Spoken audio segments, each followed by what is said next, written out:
Chosen one, stop everything. Right now. God just broke through 3 firewalls to get this message to you tonight. Not tomorrow, not next week, tonight. And if you click away in the next 60 seconds, you will miss the transmission that has been trying to reach you for months. This is not another video. This is an emergency broadcast from the highest frequency realm, and your spirit already knows it. That is why your heart rate just changed when you read the title. That is why something in your chest tightened the moment you saw this thumbnail. You are not here because of an algorithm. You are here because at exactly 11:47 p.m.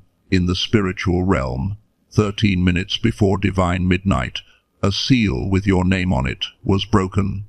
And what is inside that seal cannot wait until morning. The Holy Spirit intercepted your scrolling, redirected your attention, and positioned you in front of these words at this exact microsecond. Because tonight is not random. Tonight is your anniversary.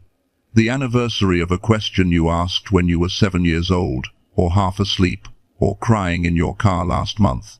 You do not remember asking, but heaven marked the date. And tonight, the answer arrives. Subscribe to join the chosen ones receiving these emergency transmissions, like if your spirit confirms this word. Comment ready to signal, heaven, you are prepared for what comes next. But I need to warn you, what I am about to reveal will flip everything you thought you knew about why you have been suffering, why God has been silent, and what you are actually being prepared for. And once you know, you cannot unknow. So, if you are going to leave, leave now. Still here? Then you are cleared for the download. There are 3 transmissions in this broadcast, but if you miss the first one in the next 90 seconds, the other 2 will not make sense. And the third one? I am not allowed to give it until you understand why tonight is the night the seal broke. So, listen closely. There is a file in heaven with your name on it, not your nickname, your birth certificate name, the one your mother spoke over you before you could speak. That file has been sealed since the day you were born. And tonight, for the first time in your entire existence, that seal just cracked open. But here is what they do not tell you in church. That file was not sealed by God. It was sealed by you. Before you incarnated into this body, before you took your first breath on earth, you stood in the courts of heaven and you made a request. You said, do not let me remember too early. Do not let me access this information until I am strong enough to carry it. Because if I know who I am before I have been tested, I will try to force the mission before I have gathered my team. The silence you have been interpreting as abandonment, that was your own pre-birth strategy. And tonight, the timer you set before you were born just hit 0. In Revelation chapter 3 verse 20, it says, behold, I stand at the door and knock. But the Greek word for knock is kruo. And kruo is not a gentle tap, it is military-style, urgent pounding. The kind of knock that says, I do not have time to be polite. Open now, or the moment passes. That is the knock you have been hearing in your spirit for the past week, maybe the past month. That restlessness, that feeling like something is about to break open, that is not anxiety. That is heaven pounding on the door of your consciousness saying, the seal is breaking. Are you ready? But before we go further, I need to diagnose something. Because most of you watching this right now are not just tired, you are not just confused. You are suffering from something specific that the church does not have a name for. But I do. It is called spiritual gaslighting. And if you have been experiencing it, your entire body just responded to those words. Maybe your throat tightened, maybe your chest got heavy, maybe your eyes started to sting. Because finally, someone is naming the thing that has been eating you alive in secret. Spiritual gaslighting is what happens when you receive real signs, real synchronicities, real downloads from heaven, but no one around you can confirm them. So you start to doubt your own perception. You start to think, maybe I am making this up. Maybe I'm delusional. Maybe I'm not chosen. Maybe I'm just desperate. Let me tell you what spiritual gaslighting looks like. You are in your bedroom at 2 a.m., phone glowing blue in the dark. You are scrolling, searching, trying to find one more confirmation that you are not crazy. Because earlier today, you saw 3:33 on the clock for the 5th time this week. And 2 days ago, a stranger said the exact sentence you heard in a dream 3 months ago. And last week, you felt God speak so clearly you could have written it down word for word. But when you tried to share it, the person looked at you like you were losing your mind. So now you are alone in the dark, asking yourself, am I chosen or am I crazy? And here is the thought you do not say out loud because it feels too ugly, too ungrateful. You think, if I am so special, why does my life look like this? Why am I still struggling? Why am I still alone? Why am I still waiting? That thought, that is not doubt. That is not lack of faith. That is the residue of spiritual gaslighting. Because somewhere along the way, someone made you believe that being chosen means being exempt from pain. And when the pain did not stop, you started to think the choosing was not real. But let me tell you what the pain actually was. It was not punishment. It was not God ignoring you. It was preparation. Every betrayal was a lesson in discernment. Every loss was a lesson in detachment. Every moment of silence was a lesson in self-trust. You were not being abandoned. You were being trained. Psalm 102 verse 7 says, I lie awake. I have become like a bird alone on a roof. The Hebrew word for lie awake is shakad, and it does not just mean unable to sleep. It means to watch sleeplessly, to be on high alert, like a soldier standing guard. The psalmist is not complaining about insomnia. He is describing a spiritual assignment. Your 3 a.m. wake-ups, your inability to rest when everyone else is sleeping, that is not a sleep disorder, that is shakad. You are on watch. You are guarding something in the spiritual realm that others cannot see. But no one told you that. So you thought you were broken. And here is where it gets specific. There are 7 symptoms of spiritual gaslighting, and I want you to count how many you have experienced in the last 6 months. Symptom 1. You receive clear guidance, but when you try to obey it, everything falls apart. So you start to think you heard wrong. Symptom 2. You see patterns everywhere. Numbers, names, phrases that repeat so often it feels like surveillance. But when you mention it, people say you are reading too much into things. Symptom 3. You feel a deep knowing about your purpose, but you have zero evidence in the natural realm to back it up. No open doors, no confirmation, just a stubborn certainty that will not go away. Symptom 4. You have dreams that are too vivid to be normal dreams. Dreams where you receive instructions, warnings, or information you could not have known, but you are afraid to act on them because what if you are wrong? Symptom 5. You feel energetically different from everyone around you. Not better, not worse. Just different. Like you are tuned to a frequency no one else can hear. Symptom 6. People randomly confess things to you. Strangers tell you their secrets. Acquaintances cry in your presence for no reason. You have become a walking confessional, and you do not know why. And symptom 7. The loneliest one. You feel like you are living in 2 realities at once. The one everyone else sees, and the one only you can see. And you are exhausted from pretending they are the same. If you have 3 symptoms, you are in the early stage. If you have 5, you are in critical condition. If you have all 7, then you are exactly where you need to be for this transmission. Because all 7 means the veil between you and your assignment is paper thin. And tonight, we are going to tear it.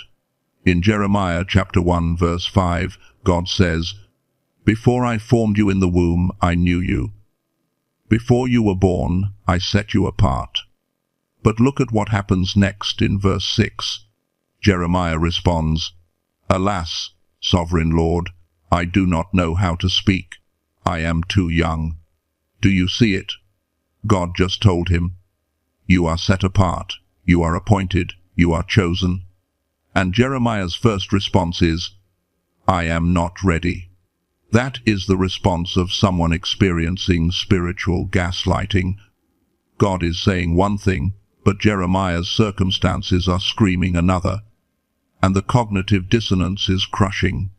But God does not argue with him. God does not say, "No, you are ready." God says, "Do not say, 'I am too young.' You will go to everyone I send you to, and you will say whatever I command you." In other words, ready is a lie. You are not supposed to feel ready. You are supposed to feel chosen. And chosen means equipped in the moment of need, not equipped in advance. So, if you have been waiting to feel ready, stop. You will never feel ready. The mission is bigger than your capacity on purpose. Because if you could do it in your own strength, it would not require God. But here is what I have not told you yet. Here is the part that is going to shift everything. The file with your name on it, the one that was sealed. It is not a destiny blueprint. It is not a list of what you are supposed to do. That is what I thought it was for years. That is what most teachers will tell you, but that is not what it is. The file is a witness report, a documentation of what you already did in the spiritual realm before you were born. You are not reading your future. You are remembering your past. You already agreed to this mission. You already volunteered for this assignment. You already said yes before you came here. And the seal breaking tonight, that is not God finally deciding to let you in on the plan. That is you finally being ready to remember what you already knew. And when that memory comes back, it is not going to feel like new information.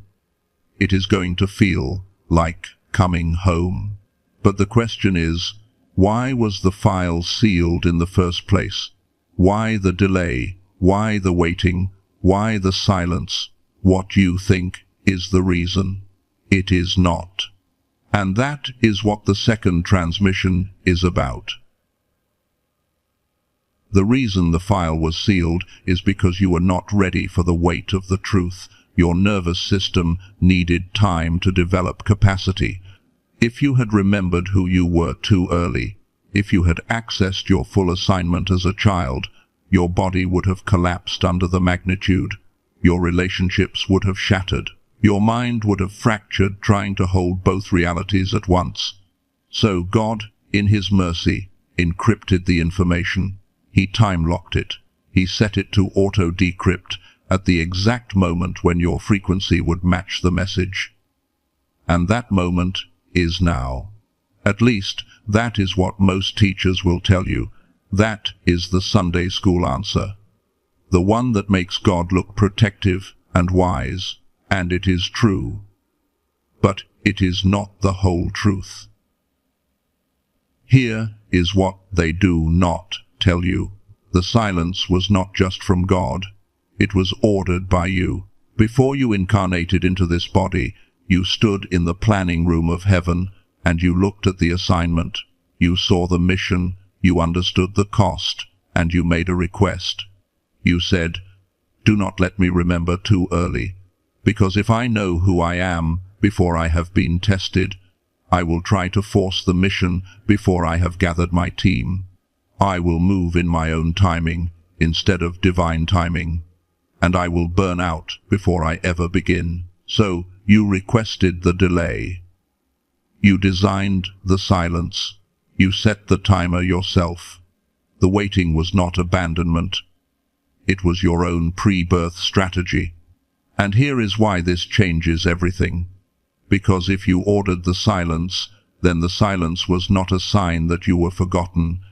It was a sign that you were being protected by your own future self. The version of you that already knows how this ends made sure the version of you walking through it now would not self-destruct before reaching the finish line. That is the lockbox. Not a punishment, not a mystery, a safeguard. But now the timer has run out. The lockbox is opening. And what is inside is not a prophecy about your future. It is a memory of your past. A reminder of what you already agreed to before you were born. Ecclesiastes chapter 3 verse 11 says, "He has made everything beautiful in its time. He has also set eternity in the human heart." That phrase, eternity in the heart, appears 5 times across Scripture. In Job 33 verse 15, in Daniel 7 verse 1, in Acts 2 verse 17, in Joel 2 verse 28. Every time it is describing the same phenomenon, pre-birth memory. The soul remembering what it knew before the body was born. You have eternity in your heart, which means you have memories that predate your birth. And tonight, those memories are surfacing. But here is the question. If the lockbox is opening, how do you actually access what is inside? How do you retrieve the information without distorting it? How do you know the difference between a real download and your own wishful thinking? That is what the Midnight Protocol is for. The Midnight Protocol is a 3-gate system. Most chosen ones only find the first gate. Some find the second. But the third gate, that is why I had to make this broadcast tonight specifically. Because Gate 3 only opens during certain windows, and tonight you are inside one of those windows. Let me explain. Gate 1 is the recognition gate. This is where you learn to identify the signs, not general signs, specific signs, the ones that are custom designed for your frequency. Because not every chosen one sees 1111. Not every chosen one dreams in symbols. Your soul has its own language, and Gate 1 is where you learn to decode it. Here is how you pass through Gate 1. In the next 48 hours, you are going to notice 3 things that feel too precise to be coincidence. It might be a phrase someone says that matches a phrase you thought this morning. It might be a number that shows up 3 times in 3 different places. It might be a sudden memory from childhood that you have not thought about in years. When that happens, do not dismiss it. Do not rationalize it. Speak it out loud. Say, "I see you.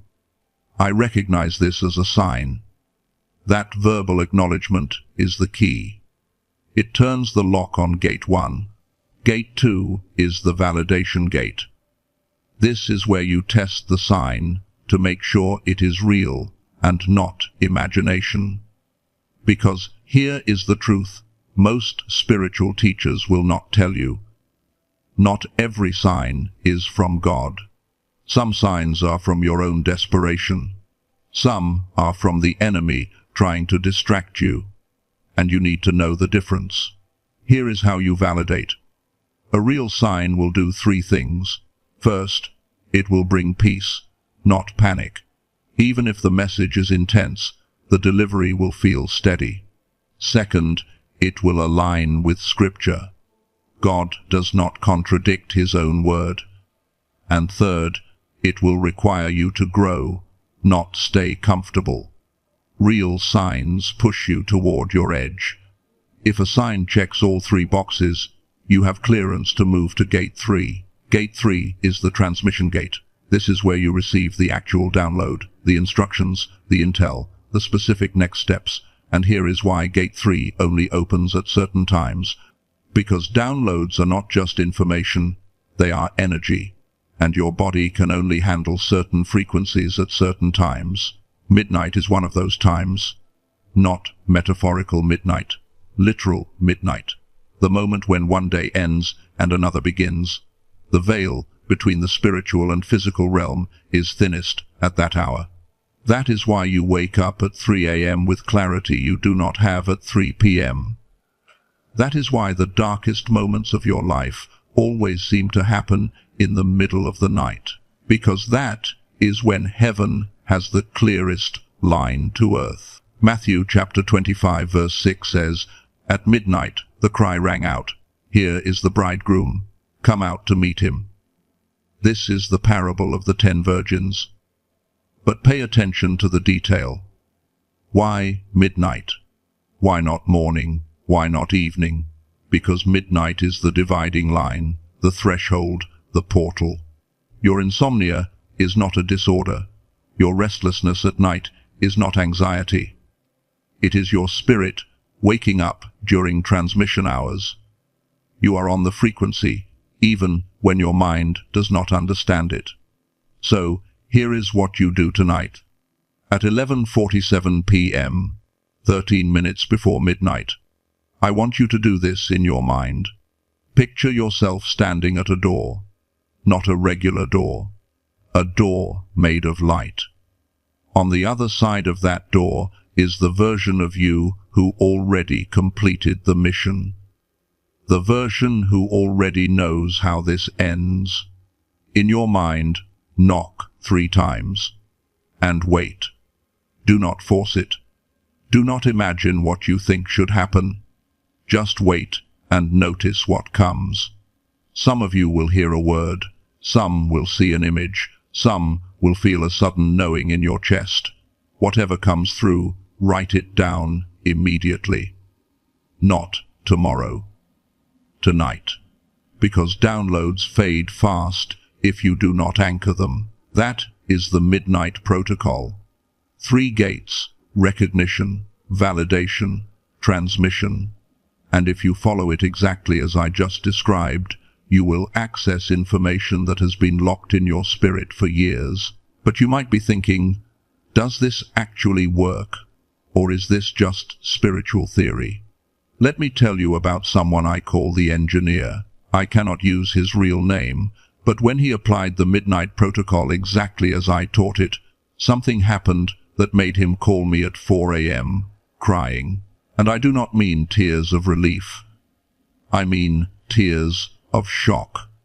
Because what he received was so specific, so undeniable, that it shattered every doubt he had been carrying.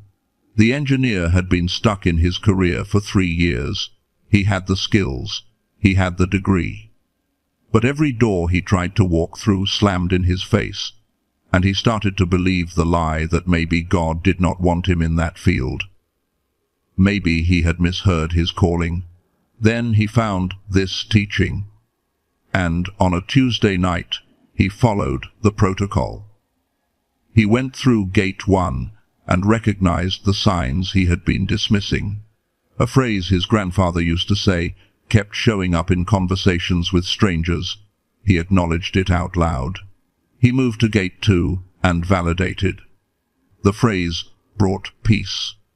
It aligned with Scripture, and it required him to step into a level of leadership he had been avoiding. All 3 boxes checked. Then, at 11:47 p.m., he stood at the mental door, knocked 3 times, and waited. What came through was not a feeling. It was a voice. Not audible, but clear. It said his childhood nickname, the one only his dead grandmother used. And then it gave him an instruction. Apply for the position you think you are not qualified for. The one you looked at last week and closed the tab because it felt too big. He thought he was losing his mind. But he had made a commitment to obey the downloads. So the next morning, he applied. And here is what happened. He got a call back within 3 hours. Not 3 days. 3 hours. The hiring manager said, "We were not even planning to interview anyone else, but something told me to open your resume." Within 6 weeks, he was in the position. And within 6 months, his income had tripled. But that is not even the real miracle. The real miracle is what he told me later. He said, "The voice that gave me the instruction, it did not sound like God. It sounded like me, like the version of me who already knew this would work out." That is what happens when you access Gate 3. You do not just receive information from God, you receive it from your future self. The part of you that exists outside of time, the part that has already walked the path and is now guiding the part of you still walking it. 1 Samuel chapter 3 verse 10 tells the story of Samuel hearing God's voice. But notice, he heard it 3 times before he recognized it was God. The first 2 times, he thought it was Eli, because divine transmissions often sound like your own thoughts. They do not come with a thundering boom and a choir of angels. They come as a quiet knowing, a sudden clarity, a whisper that feels both foreign and familiar at the same time. The engineer's experience mirrors Samuel's pattern exactly. He heard something that sounded like him, but was not him. And when he obeyed it, reality rearranged itself to match the instruction. That is what is available to you tonight. Not someday. Not when you are more spiritual. Tonight. But here is what I have not told you yet. The Midnight Protocol works. I have seen it work for hundreds of people, but I have also seen what happens to the people who learn it and do not apply it. The ones who nod along, feel inspired, and then go back to waiting for a sign that feels more obvious. And what happens to them is worse than never knowing the protocol at all, because now they know there is a door. Now they know there is a way through, but they are choosing not to walk through it. And that creates a different kind of suffering. The suffering of chosen ones who are awake enough to see the path, but too afraid to take the first step. So I need to ask you, are you going to be like the engineer, or are you going to be like the ones who learn and never apply? Because what comes next is going to require you to do more than listen. It is going to require you to move. Because here is what most people do not want to hear. The reason you have not moved forward yet is not because you are not ready. It is not because God has not released you. It is because you are terrified of what happens if you succeed. Let me say that again. You are not afraid of failure. You are afraid of winning. And that fear is so uncomfortable, so shameful, that you have buried it under 100 other excuses. You tell yourself you are waiting for clarity. You tell yourself you are being patient. You tell yourself you are trusting God's timing. And all of that might be true. But underneath it is a question you do not want to ask out loud. What if I get everything I prayed for, and then I prove I never deserved it? What if I step into my power, and everyone I love leaves because they only loved the struggling version of me? What if success makes me a target? What if visibility makes me vulnerable? What if the blessing is heavier than the curse? Those thoughts, the ones you have been shoving down, the ones you have been ashamed to admit, those are not signs of weak faith. Those are signs of someone whose spirit knows the magnitude of what is coming, and your body is trying to protect you from it. But here is the part that is going to flip everything. That fear. It is not your enemy. Most teachers will tell you to overcome fear, defeat it, pray it away, starve it out. And you have tried. You have done the affirmations. You have quoted the scriptures. You have declared that you are more than a conqueror. But the fear keeps coming back. You know why? Because you are not supposed to overcome it. You are supposed to bring it with you. That fear you feel when you think about stepping into your full authority, that is not a warning sign. That is a confirmation sign. Because fear only activates around real power.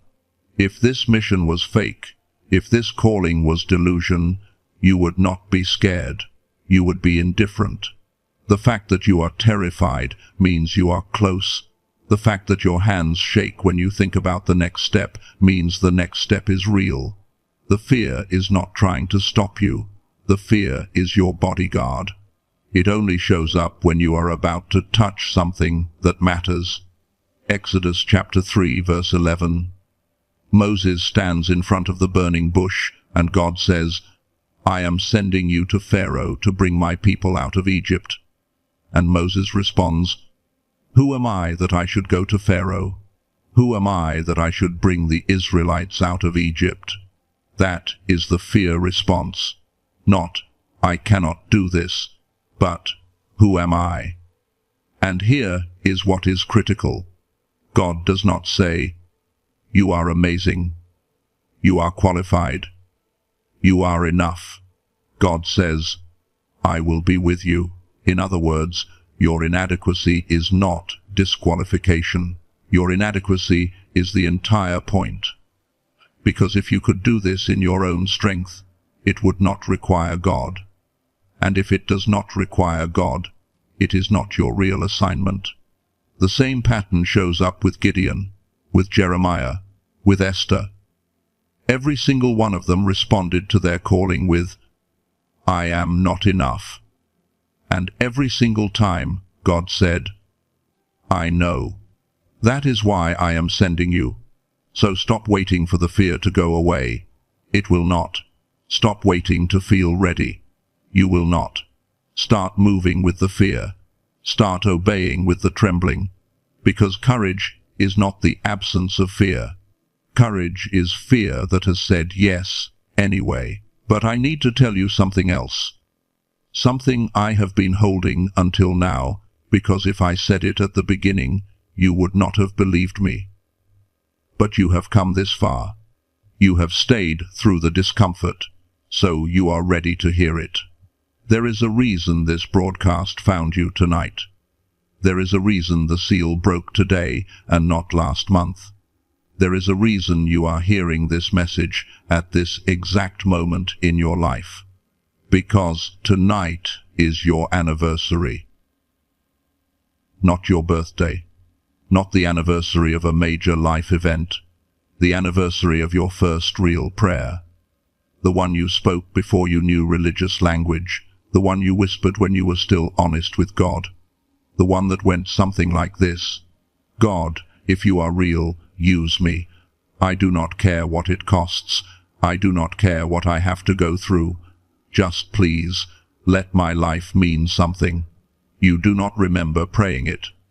Or maybe you do, but you thought it did not count because you were too young, or too broken, or too far from God at the time. But heaven heard it. Heaven documented it. And heaven marked the date. And today, whether you realize it or not, you are standing inside the 48-hour window of that prayer's anniversary. Not today, exactly, but close enough that the veil between then and now is paper thin. God does not answer prayers immediately. He answers them precisely, at the exact moment when the answer will have maximum impact. And tonight is that moment for you. Habakkuk chapter 2 verse 3 says, "For the revelation awaits an appointed time." It speaks of the end and will not prove false. Though it linger, wait for it. It will certainly come and will not delay. The Hebrew word for appointed time is mod, and mod does not mean whenever. It means a specific time marked on heaven's calendar, a festival, a meeting, a divine appointment. Your breakthrough is not late. It is appointed. And tonight, the appointment has arrived. But here is what you need to understand. The moment the breakthrough arrives, the attack intensifies, because the enemy knows what you do not know yet. He knows what is about to happen in the next 40 days. He knows what doors are about to open. He knows what relationships are about to shift. He knows what you are about to become, and he is going to try to stop it. Not with obvious attacks, not with lightning bolts and demon possessions, with subtle ones, strategic ones, the kind you will not recognize unless someone tells you exactly what to look for. So I am going to tell you, in the next 40 days from tonight, you are going to face 7 specific forms of attack, and they are going to come in order, not randomly, in sequence, because the enemy has a playbook, and once you know the playbook, you can counter every move before it lands. The first form is the displacement attack. This is when you feel a sudden, unexplainable urge to leave. Leave your job, leave your city, leave your relationship, end things that are actually working. And the urge feels so strong, so urgent, that you think it must be God telling you to move. But here is how you recognize it is not God. The urgency has no peace attached to it. It is pure pressure, pure panic. You feel like if you do not move right now, something terrible will happen. That is not divine guidance. That is enemy interference. The enemy knows what is in the place you are about to leave. He knows the person you are about to meet. He knows the conversation that is about to happen, and he is trying to displace you 48 hours before it arrives. Here is the counter-strategy. Do not move for 72 hours. If the urgency is still there after 3 days, and it now has peace attached to it, then it might be legitimate. But if it fades, if you look back and think, "What was I thinking?" that was displacement. The second form is the identity scramble. This is when you suddenly cannot remember who you are, not literally, but spiritually. You wake up one morning and think, "Wait, am I actually chosen? Did I make that up? Maybe I am just delusional. Maybe I am not special. Maybe this whole thing is in my head." Thoughts like that, coming in waves, out of nowhere, after you have already had confirmation, that is not doubt, that is scramble. The enemy is jamming your signal, because if he can confuse your identity, you cannot complete identity-based assignments. Here is the counter. In your mind, say your full name 3 times. Then say, "I am sent by the Most High God. I am assigned to this mission. I did not choose this. I was chosen." And chosen means equipped. Speak it until the fog clears. It will clear. The third form is the substitute blessing.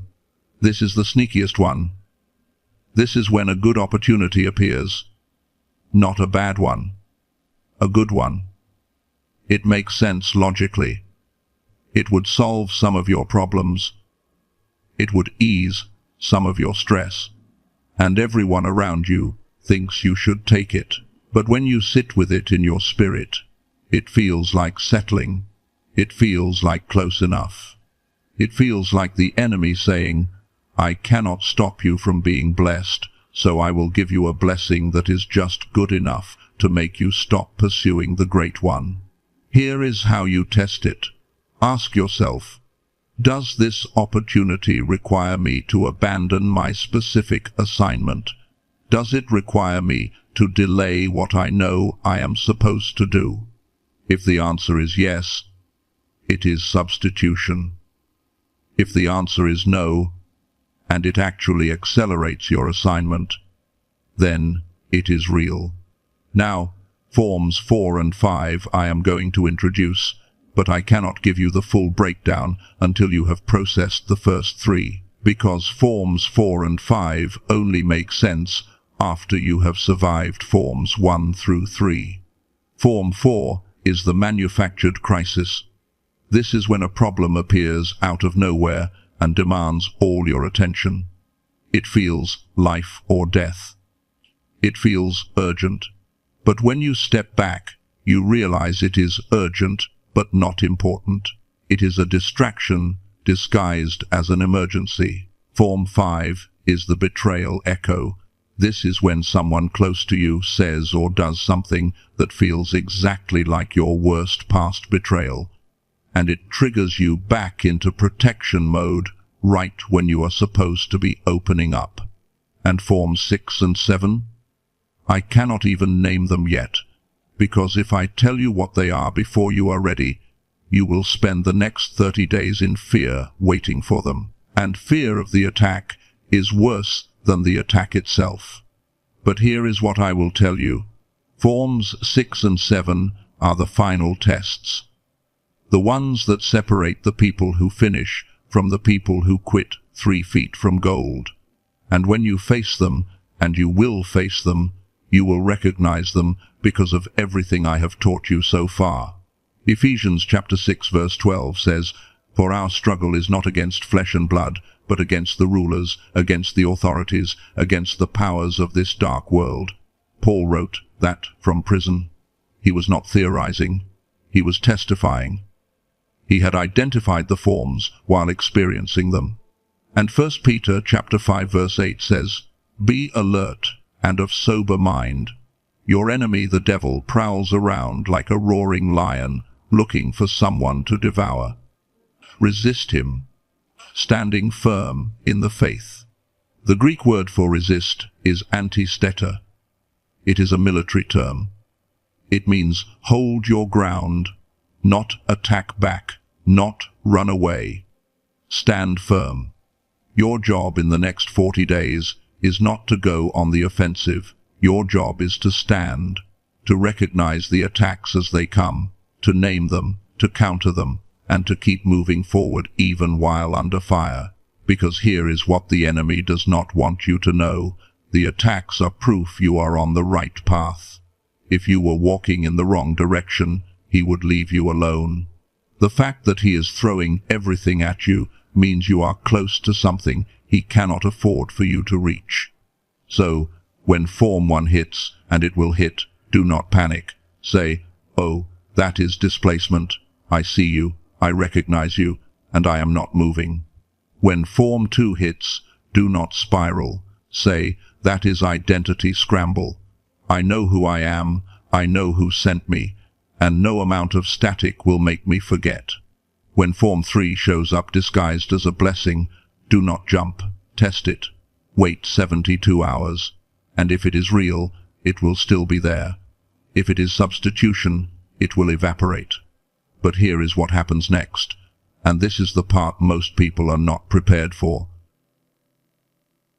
Once you survive the first 3 forms of attack, once you recognize them and stand your ground, something shifts. You stop being a student. You stop being someone who is waiting for the next revelation. You become something else entirely. You become a transmitter. And this is where everything changes. Because up until now, you have been in receiver mode, waiting for signs, waiting for downloads, waiting for confirmation. And that was necessary. You needed to learn the language. You needed to build the capacity. But there is a point where receiving ends and transmitting begins, and that point is now. But before I explain what that means, I need to finish the playbook, because Forms 4 through 7 are still coming, and if you do not know what they look like, you will mistake them for random problems instead of strategic attacks. Form 4 is the manufactured crisis. This is when something urgent appears out of nowhere. A financial emergency, a relationship blow-up, a health scare, and it demands all your attention. It feels life or death. It feels like you have to drop everything and deal with this right now. But here is how you recognize it is manufactured. When you step back and ask yourself, is this urgent or is this important? You will realize it is urgent, but not actually important. It is loud, but it is not critical. It is demanding immediate response, but it is not threatening your actual survival. Real crises are both urgent and important. Manufactured crises are only urgent. They are designed to distract you from the real move happening in the spiritual realm. Because while you are putting out fires in the natural, the enemy is repositioning in the spirit. Here is the counter. Before you react, ask God, is this mine to solve right now, or is this a distraction? And wait for the answer. If it is yours, you will have peace to engage. If it is manufactured, you will feel resistance. And that resistance is God saying, let it sit. It will resolve itself. Form 5 is the betrayal echo. This is when someone close to you does or says something that feels exactly like what your worst betrayal felt like. The words are different. The situation is different. But the feeling is identical, and it triggers you right back into the same protection mode you were in the last time you were betrayed. Here is how you recognize it. It feels too familiar. It feels like, this is exactly what so-and-so did to me 5 years ago. The echo is so precise, it cannot be coincidence. And here is what is happening. The enemy is projecting a pattern onto a new person to make you respond the same way you responded before, to make you shut down, to make you close off, to make you run. Here is the counter. Recognize it as a pattern being projected, not a new reality, and respond differently than you did before. If you ran last time, stay this time. If you fought last time, stay silent this time. Break the pattern, and the echo loses its power. Form 6 is the resource drought. This is when money, time, or energy suddenly dries up right after you commit to the next level. You make the decision to obey. You say yes to the thing God told you to do, and within 48 hours, a bill appears, an expense hits, your schedule gets slammed, your body crashes, and you think, I must have heard wrong. God would not call me to something and then remove the resources I need to do it. But that is exactly what he does, because the drought is a test. Will you obey in the shortage? Or will you only obey when you feel like you can afford to? Here is the counter. Do the smallest version of what you were called to do. If you were supposed to start a ministry, but money is tight, do not start the ministry. Start a conversation. If you were supposed to write a book, but time is scarce, do not write the book. Write 1 page. The act of obedience in shortage unlocks the resource in abundance. But you have to move first.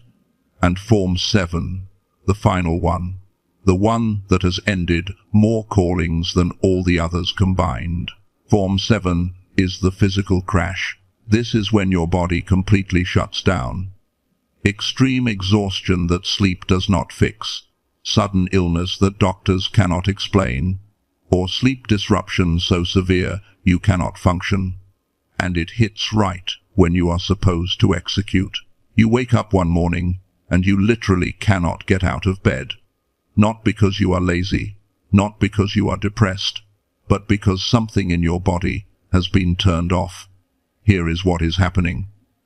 The enemy knows that if your body is offline, your spirit cannot operate. So he attacks the vessel. And here is the hard truth. This is the one form you cannot fight alone. Form 7 requires collective warfare. You need to call in your covering, your pastor, your intercessor, your mentor, someone who can stand in the gap while you are down. Because this attack is designed to isolate you and then crush you while you are isolated. Here is the counter. Do not try to push through it. Do not try to power through it. Rest. But call for backup. Text someone right now and say, I am under attack. I need you to pray. That is not weakness. That is strategy. Now you know all 7 forms, and in the next 40 days you will face at least 3 of them. Some of you will face all 7, but now you have the playbook. Now you can name them as they come, and when you name them, they lose 80% of their power. John chapter 7 verse 38 says, "Whoever believes in me, as Scripture has said, rivers of living water will flow from within them, not to them, from them." The Greek word for within is koilios. It means belly, innermost being, the core. You are not a bucket being filled. You are a spring that produces. You are not a student collecting knowledge. You are a source generating frequency. And once you understand that, everything shifts. Because now you are not waiting for the next download. You are realizing you are the download. People do not need to hear what you know.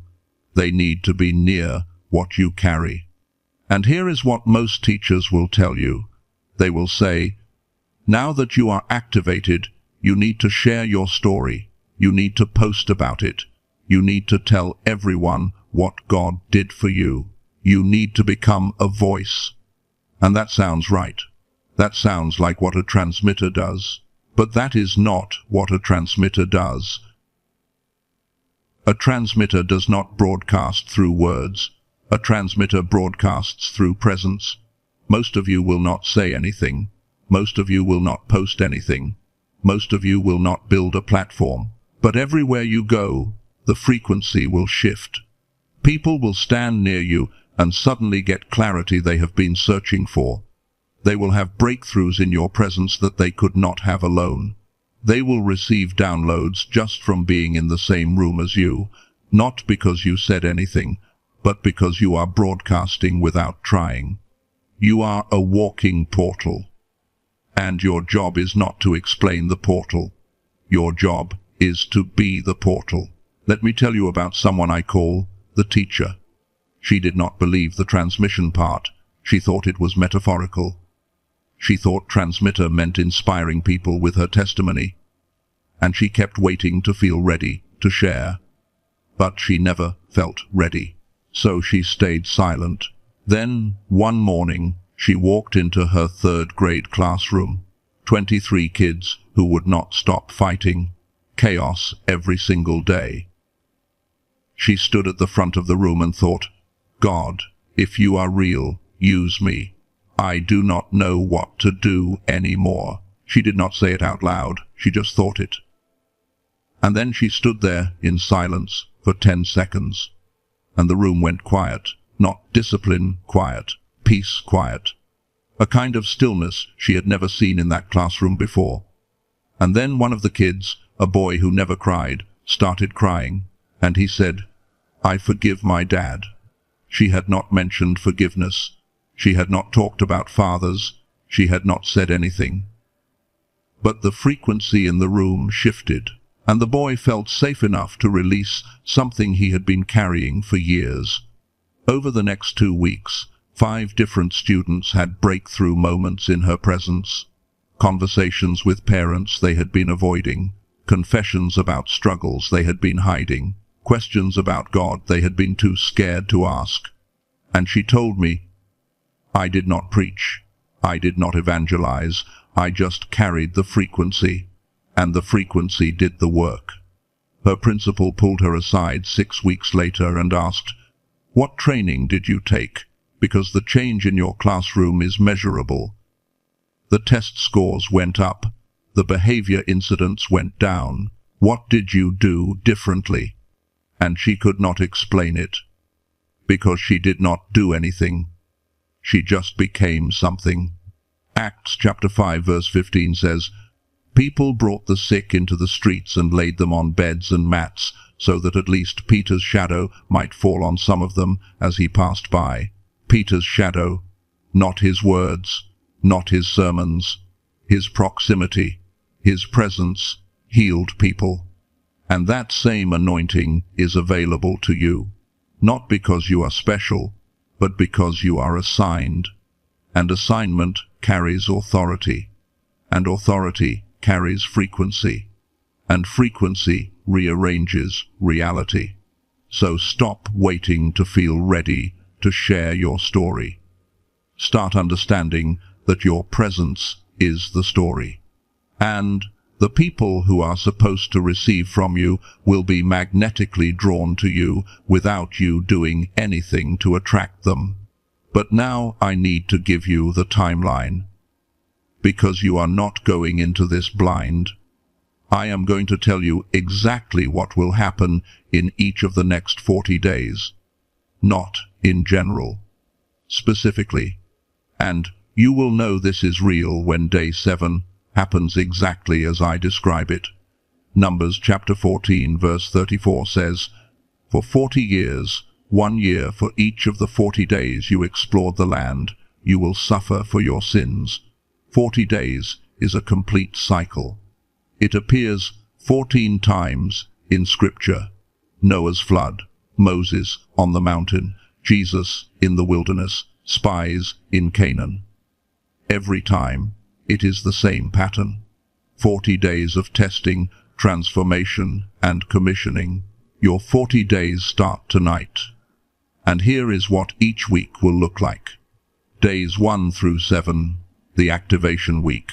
This is when downloads increase, dreams get vivid, synchronicities spike. You will see signs everywhere. Do not judge whether they make sense yet. Just document them. Write them down. Voice record them. Capture them before they fade. And do not share them yet. Let them solidify first. Days 8 through 14, the testing week. This is when one of the 7 forms hits, usually form 1, 2, or 3. And this is when most people quit, because they think it did not work. I tried the protocol and nothing changed. But the test is not proof it did not work. The test is proof it is working. Apply the counter strategy I gave you. Stand your ground. And by day 14, you will see the breakthrough. Days 15 through 21. The clarity week. This is when your assignment becomes crystal clear. Not abstract anymore. Not vague. You will be able to write it in one sentence. I am here to do this specific thing, and it might sound too simple or too big. Both are correct. Days 22 through 28. The connection week. This is when your team starts appearing. People reaching out randomly. Unexpected meetings. Old connections resurfacing. Not everyone who appears is for you. Some are tests. Use discernment. But the real ones will feel like reunion, not introduction. Days 29 through 35. The acceleration week.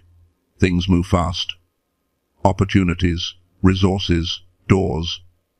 It will feel unsustainable. It is not permanent pace. It is temporary acceleration to position you. Say yes to the things that scare and excite you. Say no to the things that feel obligated. Days 36 through 40. The commissioning week.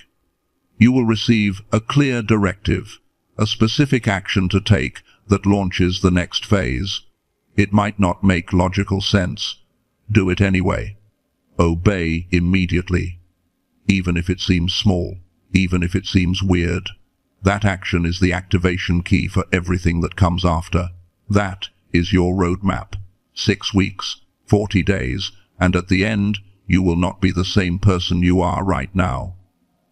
You will have a different name in the spirit, a different assignment in the earth, and a different authority in your bloodline. But here is what I have not told you yet. Here is the part no one talks about, the part that will either prepare you or destroy you. Success has a cost, and the cost is not what you think it is. The cost of success is not money. It is not time. It is not even sacrifice. The cost of success is loneliness, and no one prepares you for it. Because here is what happens when you step into the fullness of who you are meant to be. You start to outgrow the people who knew you when you were smaller. Not because you are better than them, not because you think you are too good for them now, but because your frequency changed. And frequency determines proximity. The conversations that used to fill you start to drain you. The places that used to comfort you start to feel restrictive. The people you used to call family start to feel like strangers. And the guilt of that, the shame of feeling like you are abandoning people you love, that guilt will crush you if you do not understand what is actually happening. You are not leaving people behind. You are entering a hallway. And hallways are always empty. But they are not the destination. They are the passage between where you were and where you are going. And here is what most people do. They stand in the hallway, look around, see that they are alone, and panic. They think, I made a mistake. I was not supposed to leave. God would not call me to something that makes me this lonely. So they turn around and run back to the room they just left, back to the people who made them feel safe, back to the version of themselves that everyone was comfortable with. And they spend the rest of their lives wondering what would have happened if they had just kept walking. But here is the truth. The loneliness is not the destination, it is the hallway. Your new community has not arrived yet because you are still carrying frequencies from the old one. The people who are supposed to walk with you in the next season cannot find you until you fully release the last season. So if you are in the hallway right now, if you are feeling the loneliness of elevation, do not go back. Do not interpret the emptiness as a sign you were wrong. Interpret it as a sign you are between. And between is the most important place you will ever be. Because it is in the hallway that you decide who you are going to become. Numbers chapter 11 verse 5. The Israelites are in the wilderness, being fed by heaven with manna, and they start complaining. They say, we remember the fish we ate in Egypt at no cost, also the cucumbers, melons, leeks, onions, and garlic. But now we have lost our appetite. We never see anything but this manna. Do you see what they are doing? They are romanticizing slavery. They are in the wilderness, being sustained by a miracle, and they are saying, at least in Egypt we had variety. At least back then we knew what to expect. That is the nostalgia trap, and it will pull you back into bondage faster than any other attack, because the brain prefers familiar pain over unfamiliar pleasure. And the enemy knows that. So he will make you miss your old problems.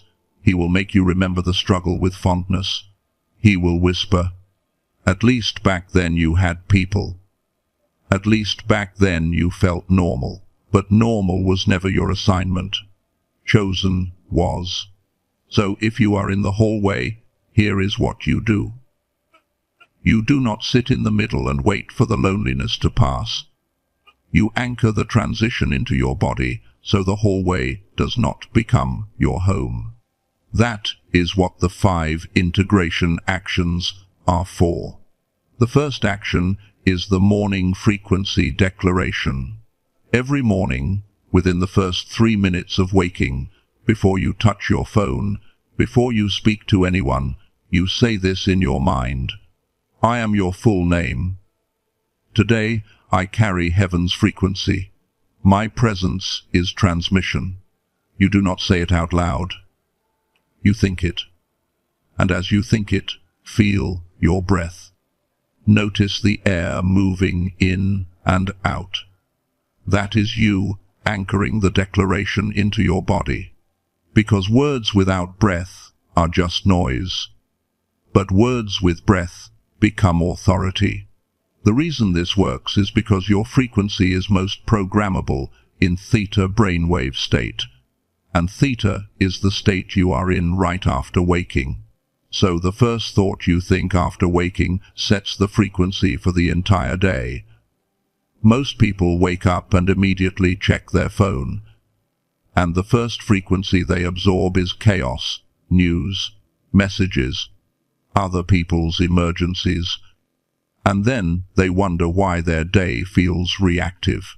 But if you declare your identity first, if you remind your nervous system who you are before the world tells you who to be, your day lines up. You will notice it within 3 days.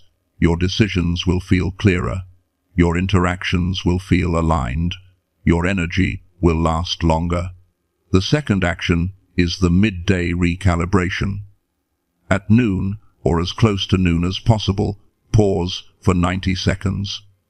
In your mind, place your attention on your solar plexus. That is the space just below your rib cage. And ask one question: am I in alignment right now? Do not answer the question with your mind. Let your body answer. If you feel expansion, lightness, ease, you are in alignment. If you feel contraction, heaviness, resistance, you are out of alignment. And if you are out of alignment, do not panic. Just notice it. And then make one small adjustment. Cancel the meeting that feels forced. Send the text you have been avoiding. Say no to the thing you only said yes to out of obligation. The reason noon matters is because noon is when the sun is at its highest point, and the sun is not just a physical object. It is an electromagnetic force, and at its peak, your body is receiving the strongest signal from the natural world. So, if you recalibrate at noon, you are syncing your internal frequency with the external frequency of creation. The third action is the evening documentation. Every night, before you sleep, you mentally review your day and identify 3 things. 1. Synchronicity. 1. Download or insight. And 1 person who randomly appeared or reached out. You do not need to write it down, just replay it in your mind. See it again. Feel it again. Because the act of reviewing trains your consciousness to notice the frequency work happening around you. Most people miss 90% of the signs because they are not paying attention. But when you commit to documenting, your awareness sharpens, and by day 10, you will be seeing patterns you could not see before. The fourth action is the weekly pattern review. Once a week, on the same day every week, review all 7 days mentally. Look for the thread. Look for the connection between the synchronicities, because the individual days might seem random, but the pattern reveals the plan. In your mind, ask, what is the one theme that showed up multiple times this week? Maybe it was a phrase. Maybe it was a person's name. Maybe it was a feeling. And once you identify the theme, ask, what is this trying to tell me? The fifth action is the anchor object visualization. In your mind, picture one object that you see or touch every day. It could be your car keys. It could be your phone case. It could be a ring you wear. And assign it a meaning. Every time you see that object or touch it, let it remind you, I am transmitting. I am aligned. I am on mission. You do not need to carry a physical object. The object is already in your life. You are just reprogramming its meaning. And after 40 days, touching that object will instantly shift your state, because your nervous system will associate it with the frequency you have been building. These 5 actions are not rituals. They are neural reprogramming.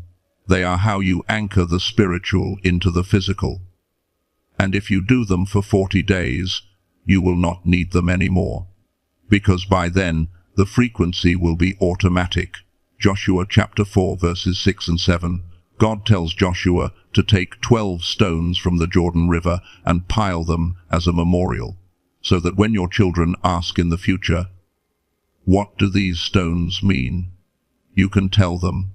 You can say, this is where God stopped the waters. This is where we crossed over. The Hebrew word for memorial is zikaron, And it does not just mean remember.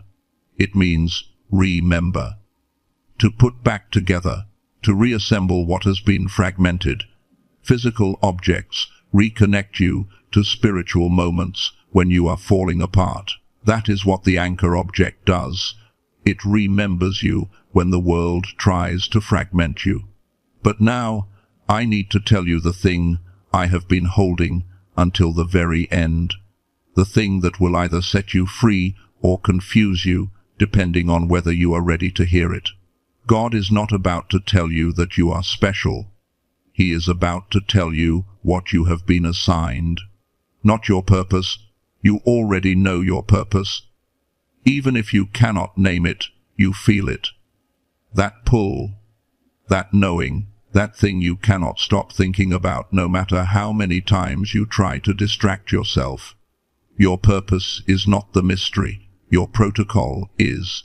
Protocol is the specific sequence of moves that turns what you know into what you do. It is the difference between having a vision and executing a vision. And most chosen ones die with the vision still inside them because they never got the protocol. But here is the part that changes everything. You are not becoming chosen. You are remembering you already were. The struggles were not punishments. They were training simulations. Every betrayal was a lesson in discernment. Every loss was a lesson in detachment. Every moment of silence was a lesson in self-trust. You did not happen to find this broadcast. This broadcast was scheduled. Your breakdown last month? That was demolition, not destruction. Your isolation this year? That was incubation, not rejection. Your confusion lately? That was signal interference clearing. The reason you feel different from everyone else is not delusion. It is accuracy. You are different, not better, not worse. Different. Assigned to a different frequency, different mission, different timeline. And tonight, the assignment you forgot is being handed back to you. Not a new assignment. Your original assignment. The one you agreed to before you incarnated. The one you spent your childhood remembering in dreams and forgetting when you woke up. The one that made you feel crazy when no one else saw what you saw. Tonight, the amnesia breaks. Ephesians chapter 1 verse 4 says, He chose us in Him before the creation of the world. The Greek phrase is pro kataboles kosmo, before the foundation of the world. Before the cosmos was thrown together, before stars, before time, before this version of you. And Psalm 139 verse 16 says, All the days ordained for me were written in your book before one of them came to be. Your life was authored before it was lived. You are not writing your story. You are performing it. And tonight, you finally see the script. But seeing the script is not enough. You have to act on it. And that is where the commissioning comes in. You are being commissioned tonight. Not suggested. Not invited. Commissioned. And commissioning is not optional. It is orders. Your first assignment is to become the frequency guardian. Your primary mission for the next 40 days is to hold the frequency no matter what happens around you. When others panic, you stay grounded. When others doubt, you stay certain, not because you are stronger, but because you are assigned. In the next 40 days, someone will try to pull you into their chaos. You will feel the hook. You will feel the pull. Do not bite. Your steadiness will recalibrate them. Your second assignment is to become the pattern breaker. Your secondary mission is to break generational cycles in your bloodline. Where your family has poverty thinking, you have abundance. Where they have victim story, you have victor story. Not to shame them, but to free them. Notice what behavior or belief you default to under stress. and next time, do the opposite. The curse stops with you. The blessing begins with you. Your third assignment is to become the bridge. Your tertiary mission is to translate between realms. You speak spirit language and earth language fluently. Your job is to help people who live only in spirit or only in earth find the bridge between. When someone shares a struggle, give them spiritual insight and practical action. Both, not one or the other. You become the walking integration point. Isaiah chapter 6 verse 8. Isaiah hears God say, "Whom shall I send? And who will go for us?" And Isaiah responds, "Here am I. Send me." But notice, he volunteered after seeing God's glory, not before. Commission comes after encounter, not before. You are being commissioned now because you have had the encounter. This broadcast was it. You have seen the glory. You have received the intel. Now you respond, and your response is not words. Your response is obedience. So now we seal it.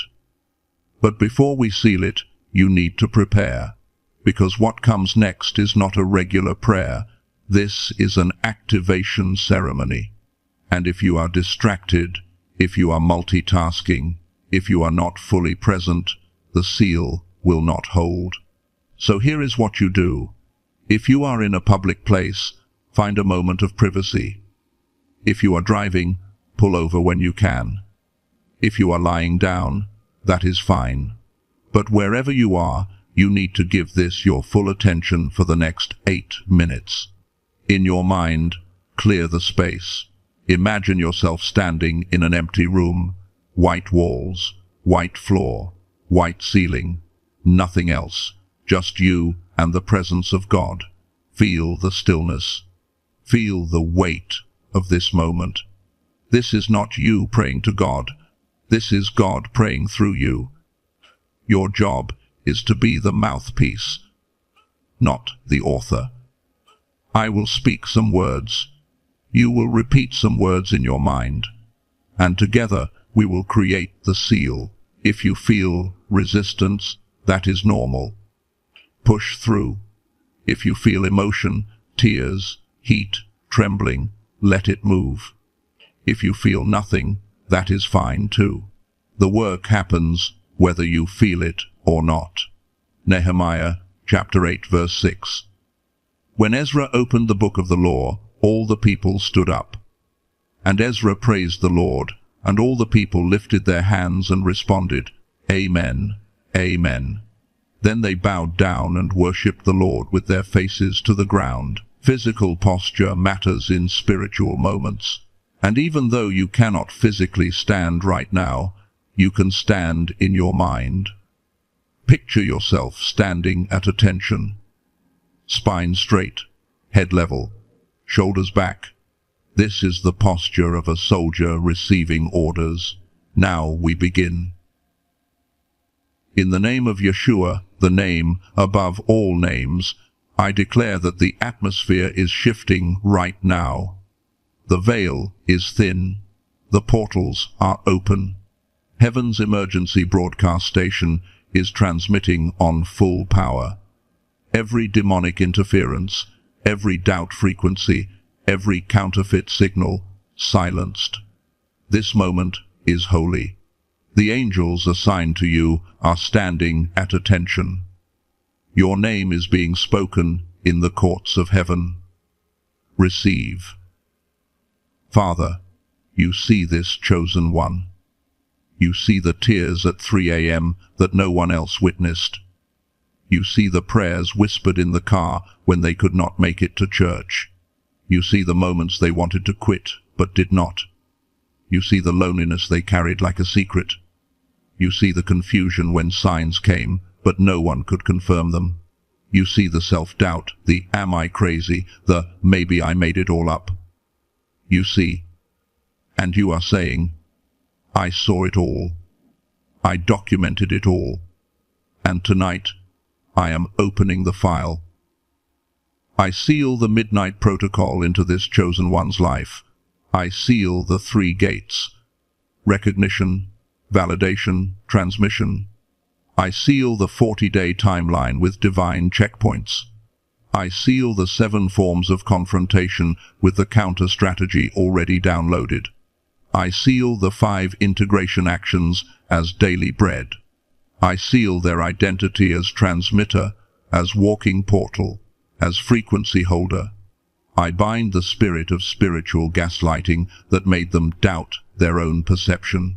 I bind the substitution blessing that would settle them for good enough. I bind the manufactured crisis that would distract from the real move. I bind the imposter syndrome that would make them shrink after success. I bind every voice that says, "You are not ready," because ready is a lie. You are chosen, and chosen means equipped. I seal the transmission activation.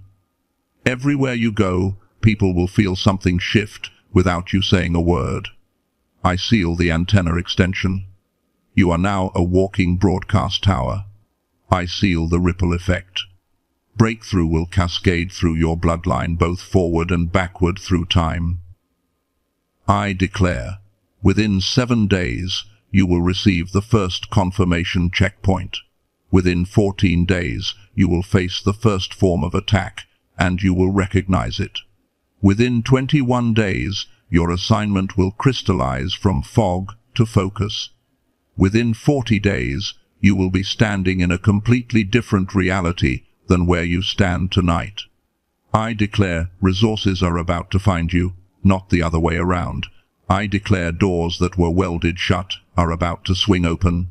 I declare relationships that were draining you will release their grip. I declare the waiting is over. The silence is broken. The transmission is active. I declare you will look back on tonight and mark it as before and after. This is your Genesis moment, your burning bush, your road to Damascus. Tonight, you remember who you are. Now, I am going to ask you a question, and heaven is waiting for your answer. Are you ready to carry this? Are you ready to be different, to be misunderstood, to lose some people, to outgrow old versions of yourself? Are you ready to be a transmitter even when you do not feel like it? Are you ready to stand when others fall? In your mind, say yes. Say it like you mean it. Heaven heard that. The angels heard that. Hell heard that. And I heard that. You are now commissioned. The activation is complete. You are dismissed from the waiting room. You are dismissed from the wilderness of confusion. You are dismissed from the season of preparation. You are now in your assignment. Do not say amen yet. Sit in this silence for 10 seconds. Let it settle. Let it root. Let it seal.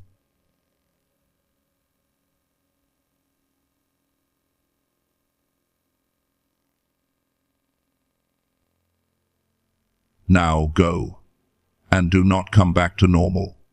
There is no normal anymore. You are marked, you are activated, you are deployed. The emergency broadcast is complete.